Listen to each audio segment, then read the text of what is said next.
वर्गीकरणाचा मुद्दा सध्या मोठ्या प्रमाणावर गाजतोय आणि ती प्रक्रिया पण सरकारनं सुरू केलेली आहे. तर या संदर्भात आपली नेमकी भूमिका काय आहे?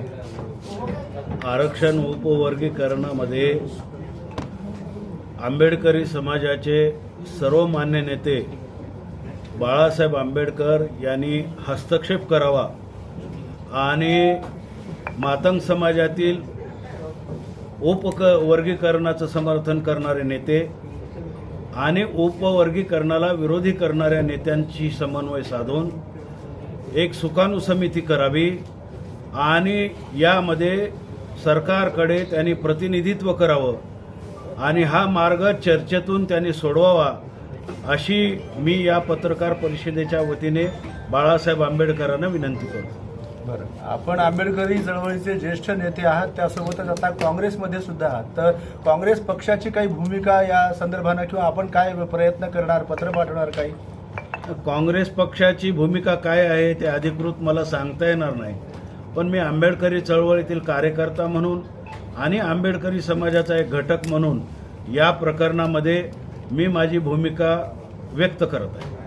काही बाळासाहेबांना आपण या प्रकरणामध्ये हाताळण्यासाठी सांगताय? आम्ही एक प्रयत्न करतो आहोत की मराठवाड्यातील जे दलित पॅन्थर पासून नामांतर लढ्यामध्ये असलेले कार्यकर्ते, बौद्धांच्या सवलतीसाठी लढलेले कार्यकर्ते, भूमिहीन गायरान कास्तकारांच्यासाठी लढलेले कार्यकर्ते, हे सर्व कार्यकर्ते अशा आंदोलनापासून 2 हात दूरचं अंतर राखून आहेत. या सर्व कार्यकर्त्यांना एकत्र करून नजीकच्या काळामध्ये बाळासाहेब आंबेडकरांना आम्ही त्यांच्याशी प्रत्यक्ष संपर्क करू.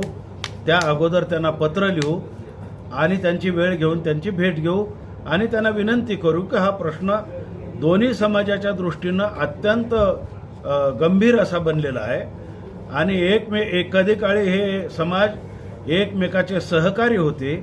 आता ते एकमेकाच्या विरुद्ध करण्याची प्रक्रिया सुरू झालेली आहे. हे योग्य नाही. या दोनही समाजाला आपण समान न्याय देऊ शकता आणि आपण जी भूमिका कराल त्याला समाजही मान्यता देईल, आमच्यासारखे कार्यकर्ते मान्यता. दोन्ही समाजांना काय आवाहन कराल? दोन्ही समाजांनी या प्रकरणामध्ये टोकाची भूमिका घेऊ नये, समन्वयाची भूमिका घ्यावी. हा निर्णय जरी संपला तरी उद्या आपल्याला एकत्र नांदायचं आहे. ही खूनगाठ दोन्ही समाजांनी ठेवावी अशी माझी विनंती आहे. बाळासाहेबांनी या प्रकरणाला हाताळण्यासाठी पुढाकार घेतला. सरकारच्या दालनात जरी गेले तरी सरकार ऐकेल काय असा विश्वास वाटतो काय? सरकार जरी नाही, सरकारवर दबाव तर निश्चित येईल.